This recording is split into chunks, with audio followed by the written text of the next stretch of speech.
Ever wanted your own tiny turtle army in Minecraft? First, you'll need to find some turtles. They spawn on sandy beaches, usually in groups. Look for loggerhead turtles. They are the only turtles who lay eggs.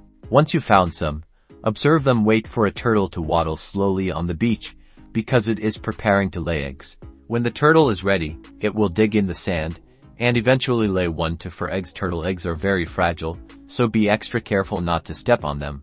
To protect your precious turtle eggs from pesky mobs like zombies and skeletons who love to stomp on them, build a fence around them. Even better, light up the area. Now comes the hard part: waiting. Turtle eggs hatch only at night, and the process can take several in-game days. Be patient. The eggs will start to crack as they get closer to hatching.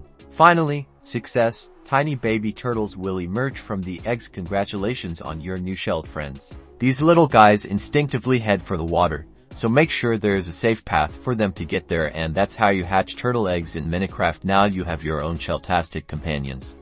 Don't forget to like and subscribe for more Minecraft tips and tricks.